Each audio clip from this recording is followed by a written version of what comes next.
ডাকসু সহ বিভিন্ন ছাত্র সংসদ নির্বাচনের আগে বেশিরভাগ জরিপেই ছাত্র শিবিরের বিজয় প্রকাশিত হয়েছিল, যার ফলে জাতীয় নির্বাচনের আগেকার বিভিন্ন জরিপকেও অনেক গুরুত্ব সহকারে নিচ্ছে বিভিন্ন রাজনৈতিক দল ও বিশ্লেষকরা। বিশেষ করে বিদেশি সংস্থার জরিপগুলো সাম্প্রতিক বছরগুলোতে অনেকটাই সঠিক ফলাফল দিচ্ছে। আর এমনই এক গুরুত্বপূর্ণ মার্কিন জরিপে দেখা গিয়েছে আসন্ন নির্বাচনে জামায়াত ও বিএনপির ভোটের পার্থক্য মাত্র 4%। এই জরিপ প্রকাশিত হবার পরে ভোটের মাঠের সব হিসেব নিকেশ ওলটপালট হয়ে যাচ্ছে।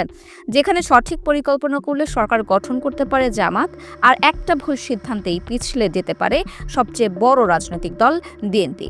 আমেরিকা ভিত্তিক ইন্টারন্যাশনাল রিপাবলিকান ইনস্টিটিউট বা IRI এর সেই আলোচিত জরিপে 33% উত্তরদাতা বলেছেন যে তারা বিএনপিকে ভোট দেবেন, জামাত ইসলামীকে ভোট দেবে প্রায় 29%।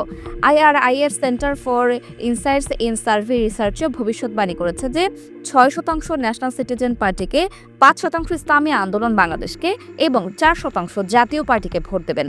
বিশ্লেষকরা বলছেন, জরিপ অনুসারে সমর্থন বিচারে প্রধান দুই দল বিএনপি এবং জামাতে ইসলামের মধ্যে ব্যবধান কম থাকায় ছোট দলগুলো গেম চেঞ্জার হিসেবে আবির্ভূত হতে পারে। বিশেষ করে এনসিপি, জাতীয় পার্টি ও ইসলামী আন্দোলনের পক্ষে যে কোনো একদিকে নির্বাচনী জোটের পাল্লা ভারী করে দেওয়ার সুযোগ আছে। IRI জরিপে জামাত ও বিএনপির ভোটের পার্থক্য 4%। চরমোনায় 4% যোগ করলে ভোটের পার্সেন্টেজ সমান সমান হয়ে যায়। জামাতের সাথে 8 দলের জোট কনফার্ম হলে সিনার্জিক ইফেক্টে জামাতের ভোট বাড়বে। এনসিপি জামাতের সাথে গেলে জামাতের ভোট বাড়বে আরও অনেক বেশি। তবে সাম্প্রতিক গুঞ্জন অনুযায়ী এনসিপি ও বিএনপির জোট হবার সম্ভাবনা বেশি। সেক্ষেত্রে আগামী নির্বাচনে যে একটা হাড্ডাহাড্ডি লড়াই হতে যাচ্ছে তা নিশ্চিতভাবেই বলা যায়।